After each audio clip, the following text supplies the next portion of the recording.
को नमस्कार, सुस्वागतम। विद्यार्थी कल्याण परिषद में एक बार फिर आप सभी का स्वागत है। आशा करता हूं कि आप सकुशल होंगे।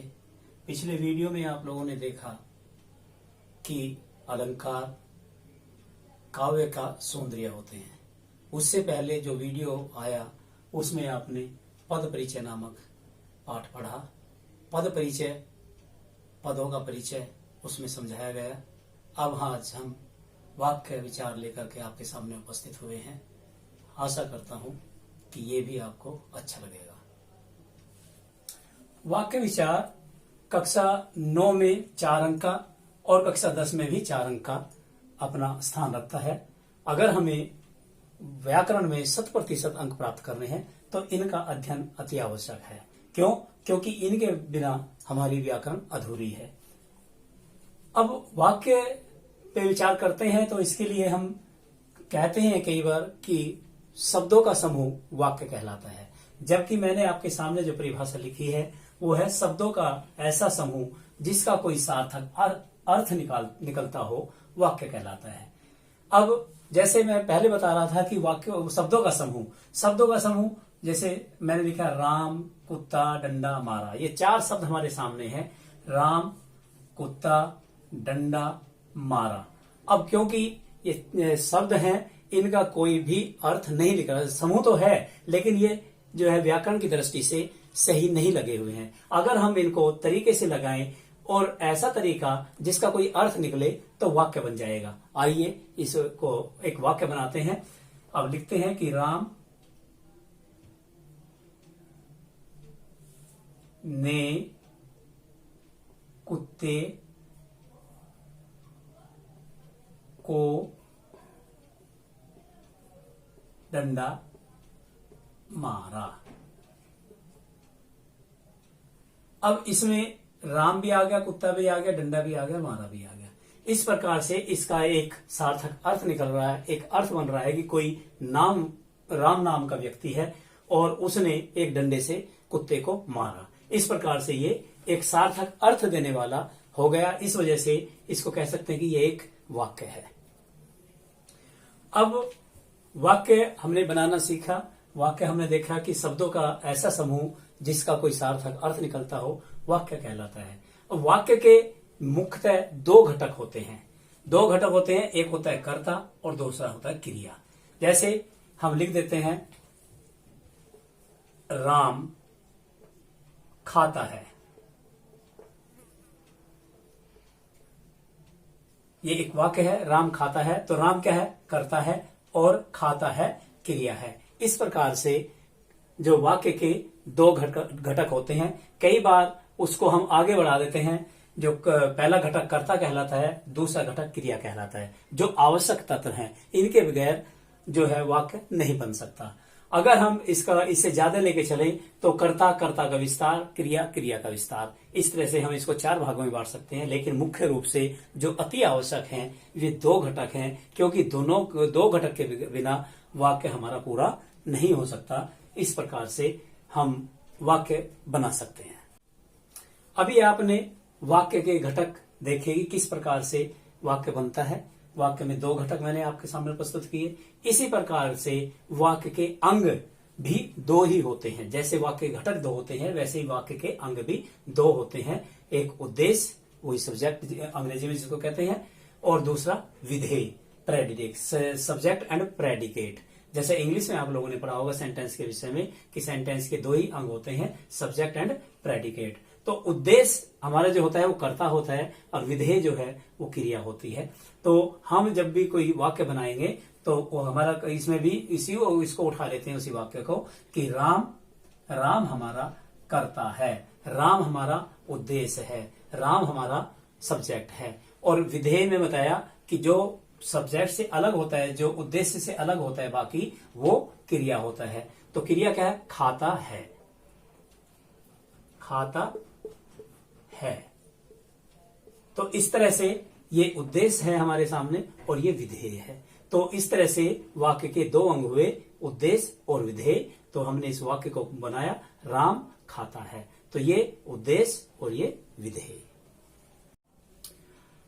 वाक्य के घटक और वाक्य के अंग जानने के बाद अब हम आते हैं कि वाक्य के भेदों पे। वाक्य के दो भेद होते हैं, एक रचना के आधार पे और दूसरे अर्थ के आधार पे। यहां से ही हमारा जो पाठ्यक्रम है वो बढ़ जाता है। जो रचना के आधार पे है ये 10वीं क्लास में चला जाता है, और जो अर्थ के आधार पे है ये 9वीं में आ जाता है। 9th क्लास के लिए अर्थ के आधार पर और 10वीं में रचना के आधार पर। अब सबसे पहले हम रचना के आधार पे देखते हैं। तो वाक्य आपके सामने मैंने लिखा है 3 प्रकार के होते हैं। नंबर 1 सरल वाक्य, नंबर 2 संयुक्त वाक्य और नंबर 3 मिश्रित वाक्य। ये 3 प्रकार के वाक्य रचना के आधार पे होते हैं। और अर्थ के आधार पर आपके सामने है कि अर्थ के आधार पे वाक्य निश्चयवाचक या विधानवाचक वाक्य, निषेधात्मक वाक्य, विस्मयवाचक वाक्य, संदेहवाचक वाक्य, आज्ञावाचक वाक्य, संकेतवाचक वाक्य, इच्छावाचक वाक्य और प्रश्नवाचक वाक्य। इस प्रकार से ये 8 प्रकार के होते हैं। अब मैंने आपको वाक्य के 2 भेद बताए, अर्थ के आधार पर और रचना के आधार पर। कक्षा 9 में अर्थ के आधार पर वाक्य आते हैं, अर्थ के आधार पर वाक्य पूछे जाते हैं, इसलिए सर्वप्रथम हम अर्थ के आधार पर वाक्य भेद करते हैं। अर्थ के आधार पर वाक्य मैंने आपको अभी बताए कि 8 प्रकार के होते हैं। नंबर 1 निश्चय या विधानवाचक, नंबर 2 निषेधात्मक, नंबर 3 विस्मयवाचक, नंबर 4 संदेहवाचक, नंबर 5 आज्ञावाचक या विधिवाचक, नंबर 6 संकेतवाचक, नंबर 7 इच्छावाचक और नंबर 8 प्रश्नवाचक। आइए निश्चयवाचक या विधानवाचक से हम शुरुआत करते हैं। यह पहला भाग है। निश्चयवाचक या विधानवाचक वाक्य उन वाक्य को कहते हैं जहां किसी क्रिया का होना पाया जाता है। इसकी परिभाषा इस प्रकार लिखेंगे कि जब किसी वाक्य में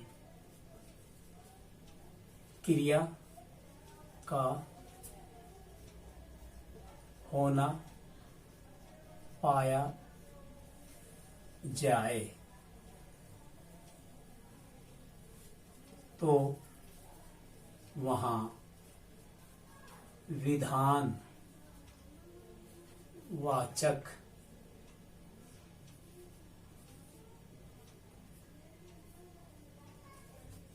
वाक्य होता है। कैसे? उदाहरण देखिए, जैसे मोहन पढ़ता है, रहीम खेलता है। अर्थात ऐसे सभी वाक्य जिसमें किसी कार्य का होना निश्चित पाया जाता है वो विधानवाचक या निश्चयवाचक वाक्य कहलाते हैं। अब दूसरा है निषेधात्मक वाक्य।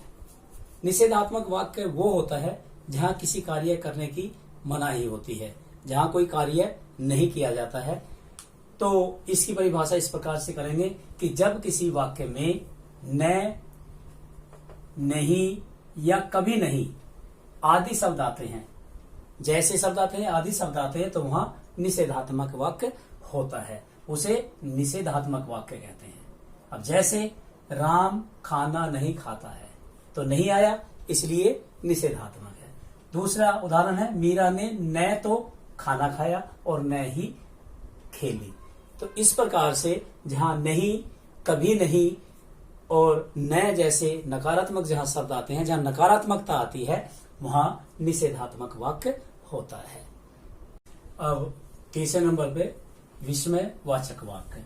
जैसे कि विस्मय से पता है, विस्मय आदि बोधक जहां लगता है वहां विस्मयवाचक वाक्य होता है। इसमें हर्ष, खुशी, घृणा, विस्मय आदि शब्द आते हैं। अब इसकी परिभाषा अगर की जाए तो आपके सामने मैं लिख रहा हूं कि जब किसी वाक्य में विस्मय,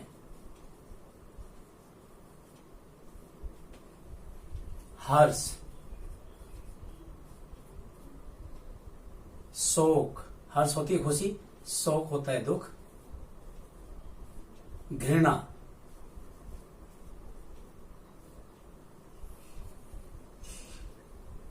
आदि शब्द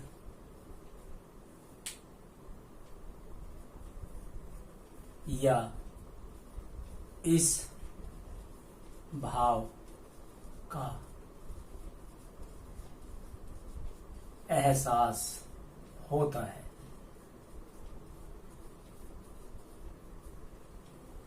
अर्थात कि जब किसी वाक्य में विस्मय, हर्ष, शोक, घृणा आदि शब्द आते हो या इनका एहसास होता हो, इस भाव का एहसास होता हो, वहां विस्मय वाचक वाक्य होता है। इसकी पहचान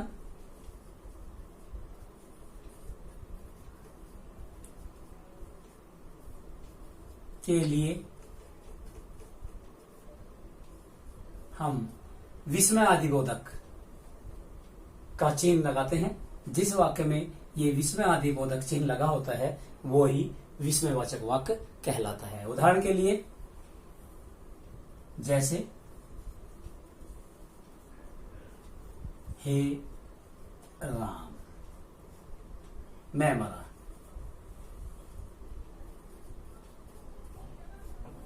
इस तरह से लिखा था है। या काश मैं वहां होता।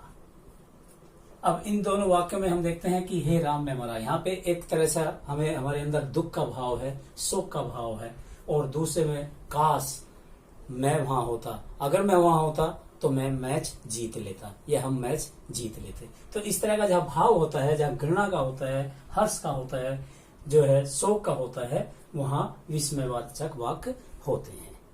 अब नंबर 4 संदेहवाचक वाक्य।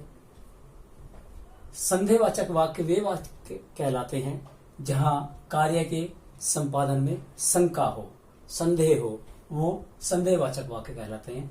आइए इसकी परिभाषा पे एक दृष्टि डालते हैं कि किस प्रकार इसकी परिभाषा लिखेंगे कि जिन वाक्यों में क्रिया के होने में शंका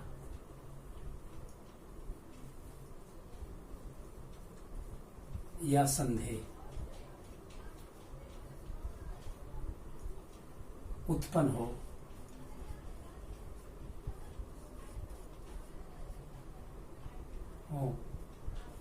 वे वाक्य संदेहवाचक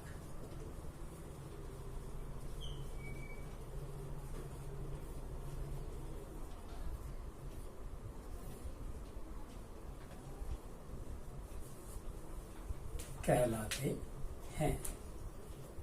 अर्थात जहां कार्य के होने में संशय हो कि ये काम होगा या नहीं होगा, इस तरह की जहां शंका होगी, वे संदेहवाचक वाक्य कहलाते हैं। जैसे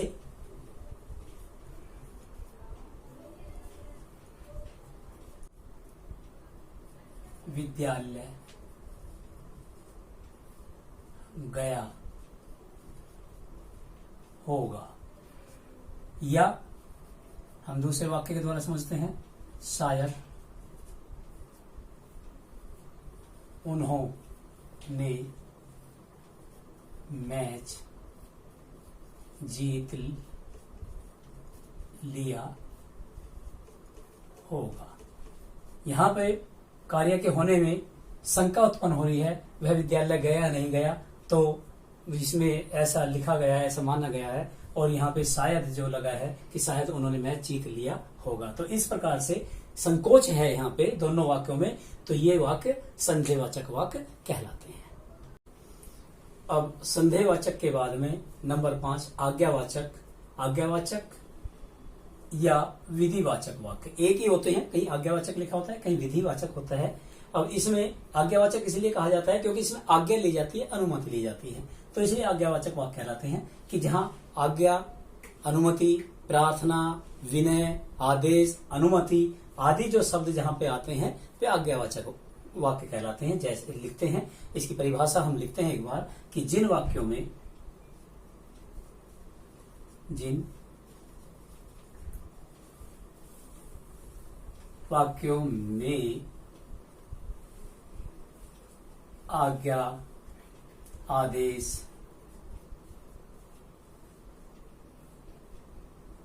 अनुमति,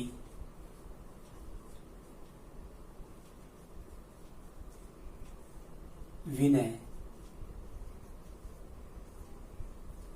आदि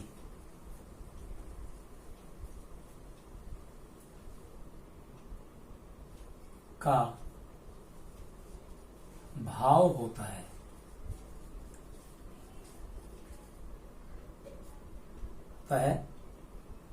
ऐसे वाक्य आज्ञावाचक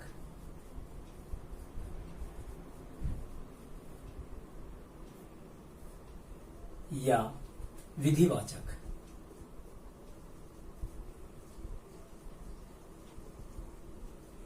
वाक्य कहलाते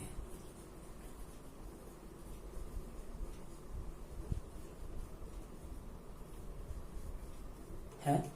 जैसे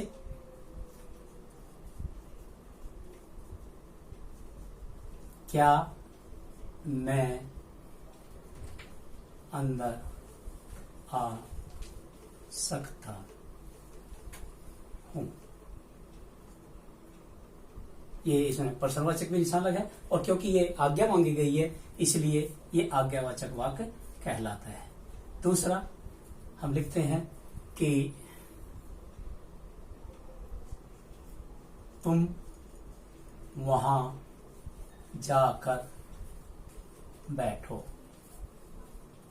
यहां पे आदेश दिया हुआ है कि तुम वहां जाकर बैठो।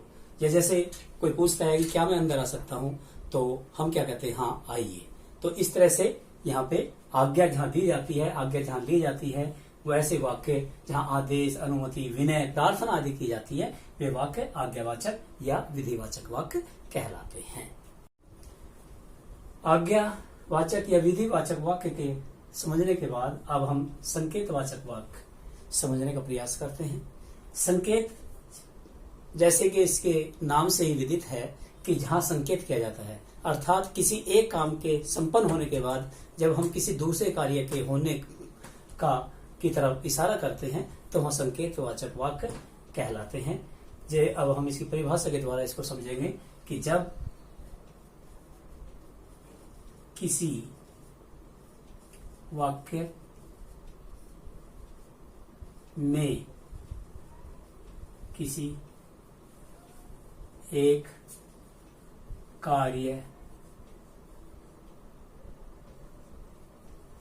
कार्य संपन्न होने के बाद दूसरे की ओर संकेत या इशारा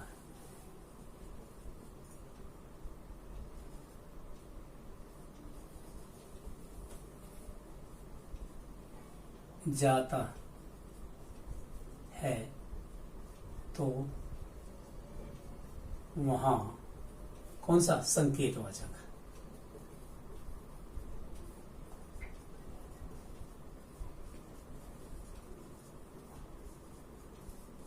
संकेतवाचक वाक्य होता है।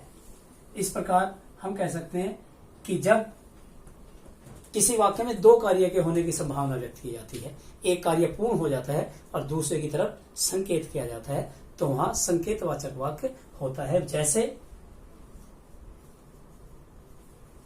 वर्षा होगी तो फसल अच्छी होगी। अब यहाँ एक काम क्या है, वर्षा का होना है, और दूसरा काम है फसल का अच्छा होना। अगर वर्षा होगी तो ही फसल अच्छी होगी। अब दूसरा उदाहरण हम लिखते हैं, हम पढ़ेंगे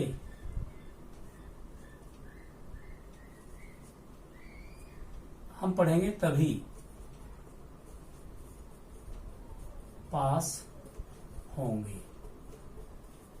हम पढ़ेंगे तभी पास होंगे, तभी उत्तीर्ण होंगे। तो इस प्रकार से यहाँ भी दो चीज दी हुई है। तो जहां एक कार्य संपन्न हो जाता है, दूसरे की तरफ होने की तरफ इशारा करते हैं, तो वहां पे संकेतवाचक वाक्य कहलाता है, होता है। अब संकेतवाचक समझने के बाद अब हम आ जाते हैं नंबर 7, इच्छावाचक वाक्य। इसको समझने का प्रयास करते हैं कि जहां इच्छा व्यक्त की जाती है, जहां संवेदना व्यक्त की जाती है, या जहां आशीर्वाद वगैरह दिया जाता है, वहां इच्छावाचक वाक्य होता है। अब इसकी परिभाषा, जिन वाक्यों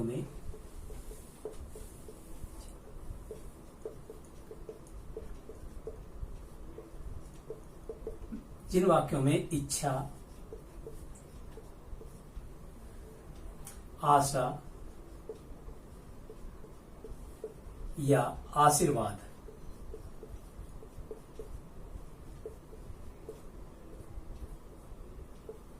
का भाव होता है, वहां इच्छा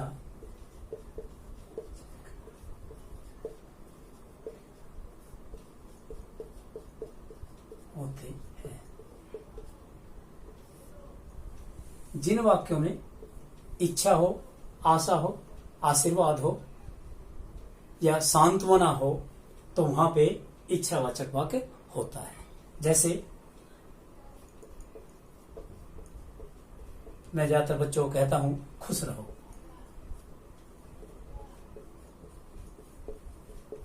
तो ये एक तरह से मुंह से निकला हुआ आशीर्वाद है। या हम कहते हैं, भगवान तुम्हें सफल करे। तो यहां पे भगवान से एक आशा की गई है कि भगवान तुम्हें सफल करे। तो इस प्रकार से जिन वाक्यों में आशीर्वाद होता है, इच्छा होती है, ठीक है, और संवेदना होती है, आशा होती है, वहां इच्छावाचक वाक्य होता है। इच्छावाचक वाक्य समझने के बाद अब हमारे पास में ये प्रश्नवाचक वाक्य रहा, जो बिल्कुल अर्थ के आधार पर अंतिम वाक्य भेद है। आइए इसको समझने का प्रयास करते हैं कि जिन वाक्यों में क्या, क्यों, कब, कैसे आदि शब्द आते हैं और बाद में वाक्य के अंत में प्रश्नवाचक निशान लगाया जाता है, वे प्रश्नवाचक वाक्य कहलाते हैं। आइए इसकी परिभाषा समझते हैं, कैसे लिखते हैं। जिन वाक्यों में क्या, क्यों, किसको, किस लिए, कब, कहां,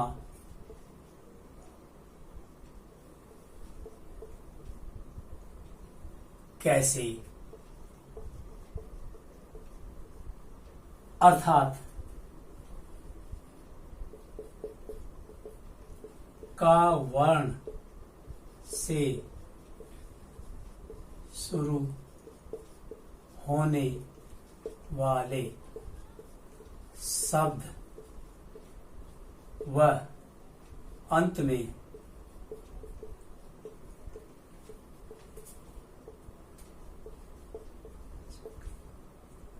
में प्रश्नवाचक चिन्ह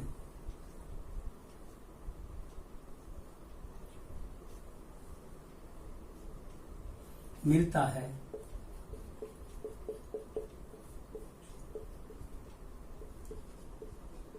वहां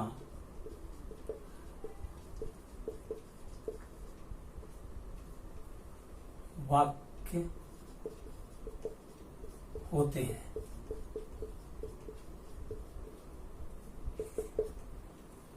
दोबारा से पढ़ लेते हैं। जिन वाक्यों में क्या, क्यों, किस लिए, किसको, किस लिए, कब, कहां, कैसे अर्थात का से शुरू होने वाले शब्द जिसमें प्रश्न पूछा जाता है, ऐसे शब्द मिलते हैं, वह अंत में प्रश्नवाचक निशान, ये प्रश्न बोधक का जो निशान है, ये मिलता है वे प्रश्नवाचक वाक्य कहलाते हैं। वहां पे प्रश्नवाचक वाक्य होता है। जैसे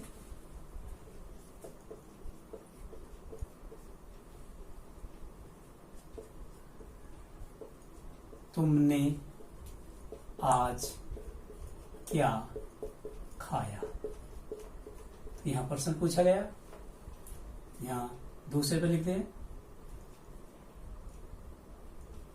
क्या तुम मेरे साथ आओगे।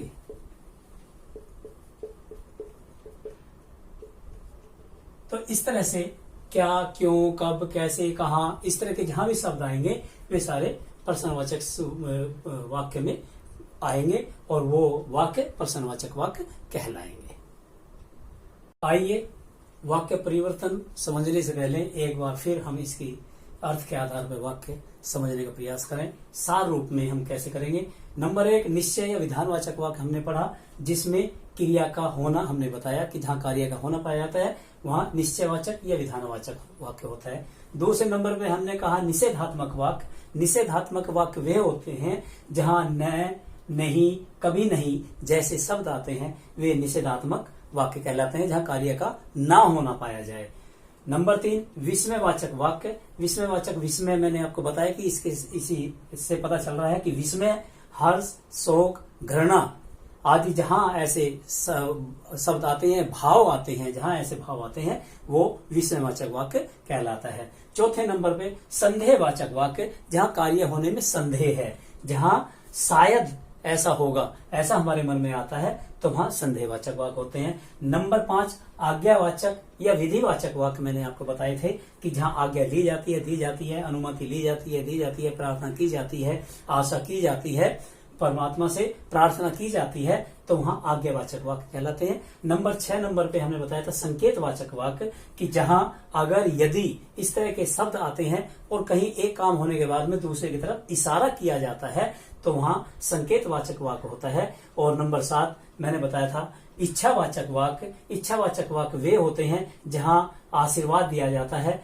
जहां आशा प्रकट की जाती है, जहां मेरी मनोकामना जो है पूर्ण हो, या आपकी मनोकामना पूर्ण हो, या आप फलें, आप खुश रहें, इस तरह के जो वाक्य होते हैं वो इच्छावाचक वाक्य कहलाते हैं। और अंत में फिर यही प्रश्नवाचक वाक्य, जहां प्रश्न किया जाता है, अर्थात वे शब्द आते हैं जो का से शुरू होते हैं, अर्थात क्यों, कब, कैसे, कहां, किस लिए, किसको आदि, जहां पे इस तरह के शब्द आते हैं और अंत में प्रश्नवाचक निशान होता है तो वो प्रश्नवाचक वाक्य कहलाते हैं। इस प्रकार से अर्थ के आधार पर हमारा जो वाक्य जो था, वाक्य भेद संपूर्ण हुए। आइए अब हम समझने का प्रयास करेंगे कि एक से हम दूसरे में कैसे परिवर्तन करें या परीक्षा में कैसे प्रश्न पूछे जाते हैं।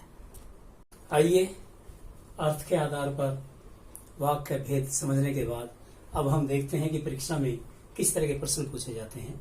मैंने आपको बताया था शुरुआत में ही कि कक्षा 9वीं में 4 अंक का प्रश्न आता है। इसके 4 भाग होते हैं, का, खा, गा, घा, और 3 तरह के इसमें प्रश्न पूछे जाते हैं।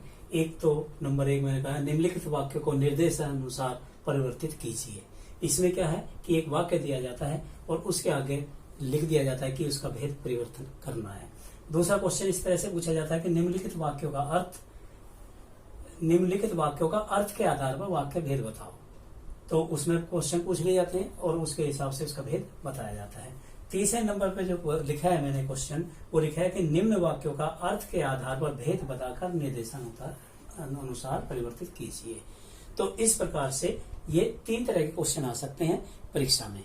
आइए पहले प्रश्न पर नजर डालते हैं कि इसको किस तरह से करेंगे।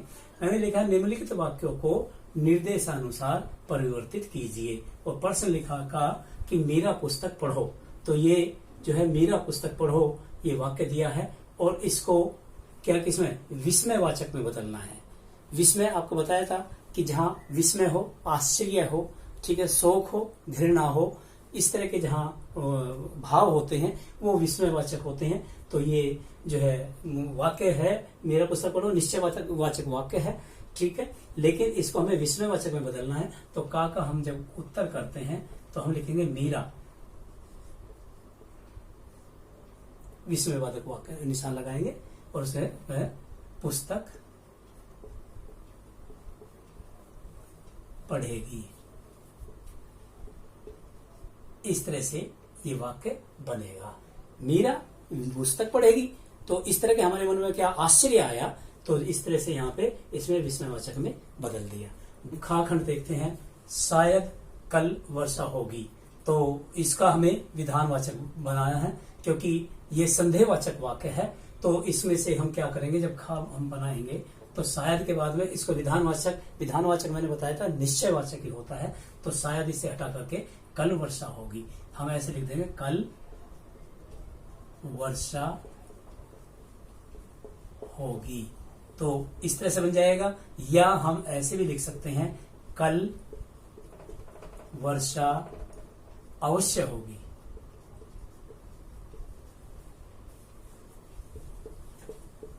ये दोनों तरीके से बिल्कुल सही है। इस तरह से ये पहले जो प्रश्न है हमने कंप्लीट किया। अब दूसरे प्रश्न पे आ जाते हैं कि दूसरा प्रश्न क्या कह रहा है। दूसरा कह रहा है कि मैं निम्नलिखित वाक्यों का अर्थ के आधार पर वाक्य भेद बताओ। केवल वाक्य भेद बताना कि जो वाक्य दिए हैं वो कौन सा वाक्य है। पहले दिया मैं खाना नहीं खाऊंगा, तो मैंने बताया कि जहां नहीं जैसे शब्द न, नहीं, कभी नहीं, इस तरह के जो शब्द आते हैं वे नकारात्मक है, और तो इसलिए यहाँ पे निषेधात्मक वाक्य है। ये पहला वाक्य होगा निषेधात्मक।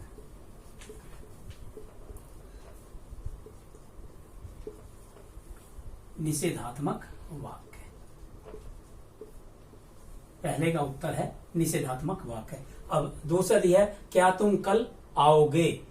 तो यहाँ पे क्या मैंने आपको बताया, जहां का वर्ण से शुरू होने वाले शब्द आते हैं और प्रश्नवाचक जहां निशान लगा होता है वो प्रश्नवाचक वाक्य होता है। क्या, क्यों, कब, कैसे, किसको, किस लिए, इस तरह के जो शब्द आते हैं वे प्रश्नवाचक में आते हैं। तो इसलिए यहाँ पे जो होगा इसका उत्तर होगा प्रश्नवाचक। प्रश्नवाचक वाक्य। इस प्रकार से ये प्रश्न भी हमारा पूरा हुआ। अब आखिरी जो प्रश्न है इसमें दो बातें पूछी गई है। इसने पूछा है निम्नलिखित वाक्यों का अर्थ के आधार पर भेद बताकर निर्देशानुसार परिवर्तित कीजिए। पहले अर्थ के आधार पर इनका भेद बताएंगे और फिर इनको आगे परिवर्तित करेंगे। पहला लता गीत गाती है। लता गीत गाती है, इसका भेद बताना है और इसका प्रश्नवाचक वाक्य में इसको बदलना है। तो इसका उत्तर जब हम लिखेंगे पहले का, तो इसका उत्तर है भेद कौन सा है। लता गीत गाती है निश्चयवाचक वाक्य है। लता गीत गाती है निश्चयवाचक या विधानवाचक।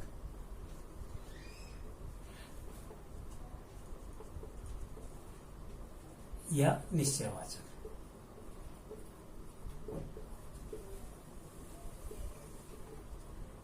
ठीक है जी।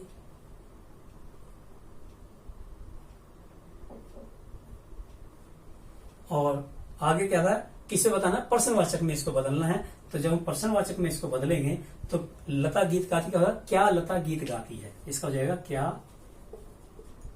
लता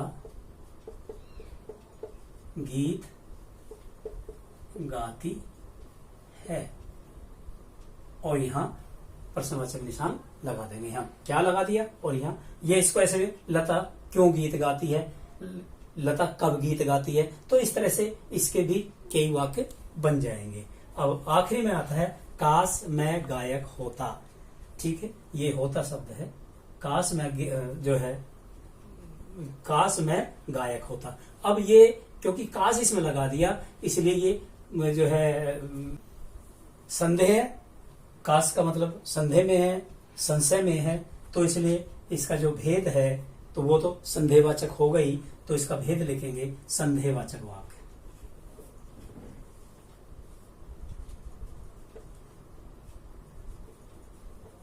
तो ये वाक्य जो होगा वो संदेहवाचक होगा।